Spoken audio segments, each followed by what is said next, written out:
The next part, we are going to look at the acidity of carboxylic acid. Now, carboxylic acid,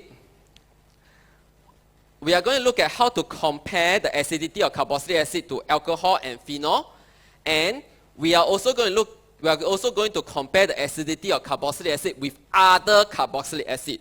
So, what will be the factors affecting the strength of acidity for the different carboxylic acid?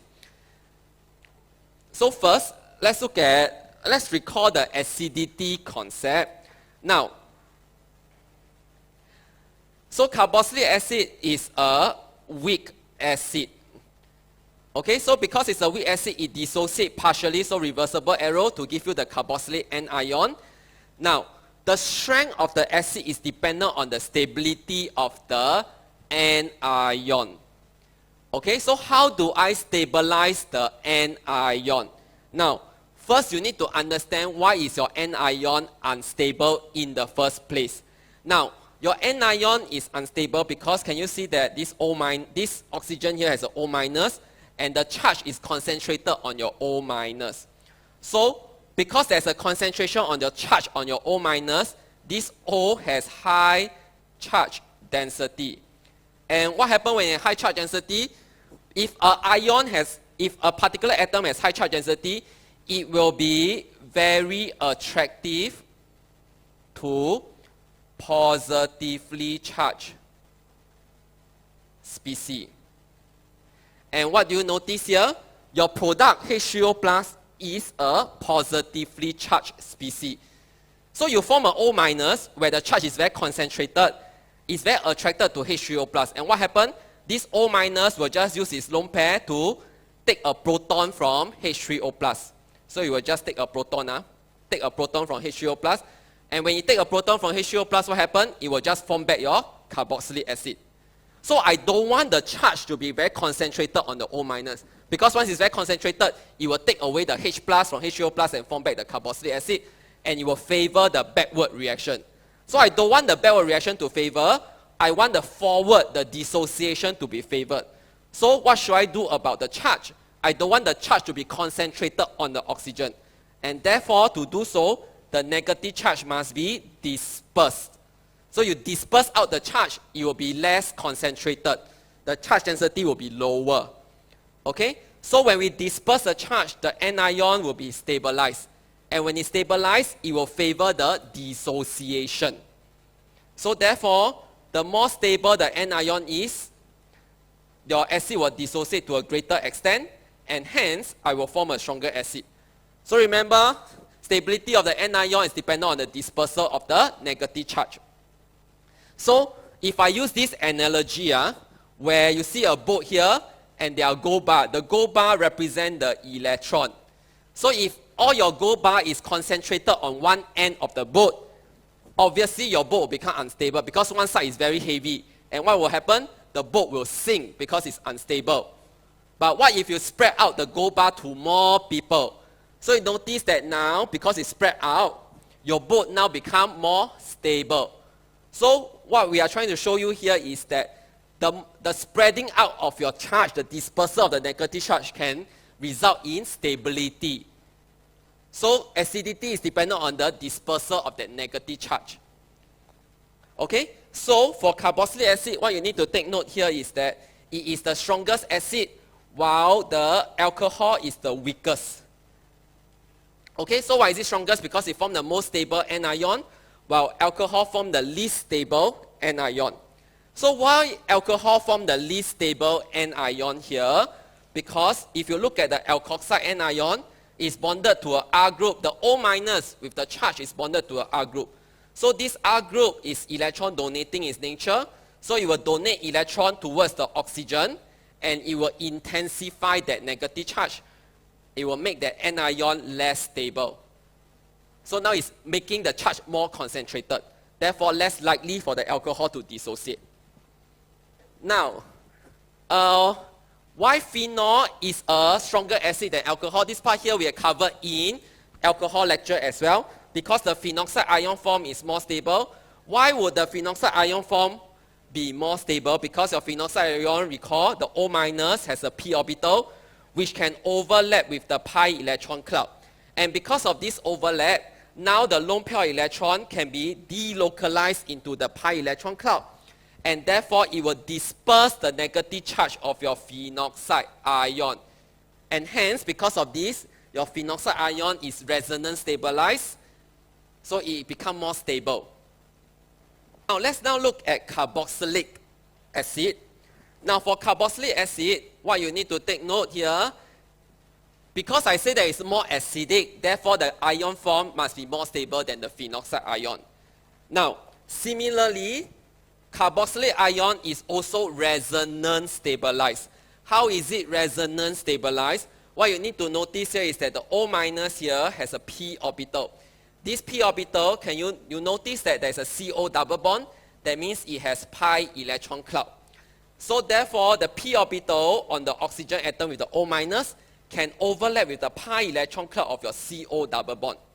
And when there's a delocalization, it means that the lone pair can be delocalized into the pi electron cloud. And therefore, it will help to disperse the negative charge. Now, the next question you should ask yourself, so this one is about resonance stability. Phenoxide is also resonance stabilized. So, both carboxylic ion and phenoxide ion are both resonance stabilized. How come I say that the carboxylic ion is more stable? Both are resonance stabilized, right? But how come the carboxylic ion is still the more stable one? Now, so the next thing we look at is, we look at the atom in which the negative charge is delocalized to. So over here in carboxylic ion, you notice that the negative charge is initially on this O minus. After delocalization, the negative charge will be transferred to the to the oxygen with the CO bond. Okay? So what you need to take note here is that oxygen, these oxygen are more electronegative. And because it's more electronegative, it can exert stronger electron withdrawing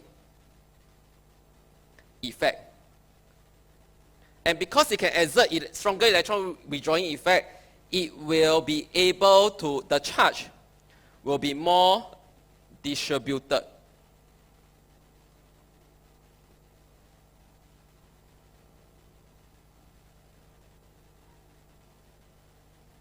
Okay? But over here, for phenoxide, what you need to take note, when the lone pair is delocalized into the benzene ring, is delocalized to the carbon in the benzene. And what is the problem with the carbon? The carbon are less electronegative. So when you want to disperse a charge to something that's less electronegative means that it doesn't like electron that much. So your negative charge, it will be less dispersed to the carbon. And what happens when it's less dispersed to the carbon? So the negative charge is still quite concentrated on the O minus. So because I'm now moving it to the carbon does not receive the negative charge very well.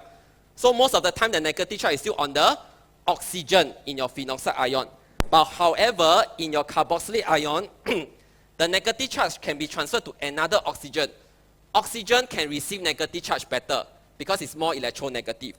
So how do I describe it in words? Now this part here, you can take a photo. But this is not the actual explanation that you write down in your lecture notes. This is to help you understand. So for carboxylic ion, there's a greater extent of delocalization. Why is there a greater extent? That means it's more resonance stabilized. Why? Because now the negative charge is distributed between two highly electronegative atoms. So two highly electronegative atoms can receive the charge better. But for your carboxylic ion, what happened here is that the extent of delocalization is lower.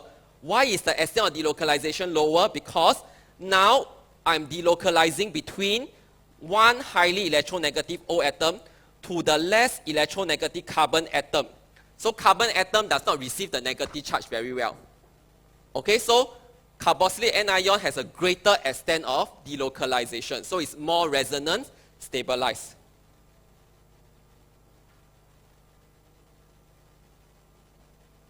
Okay, so you can take a photo of this, but take note, this is not the answer that you write down in your tutorial. This is for your understanding. So what you write down for exam to explain why carboxylic ion is more stable, is on page 14. So it's more stable because the p orbital on your carbon can overlap with the other p orbital of the 2 oxygen. And because of that,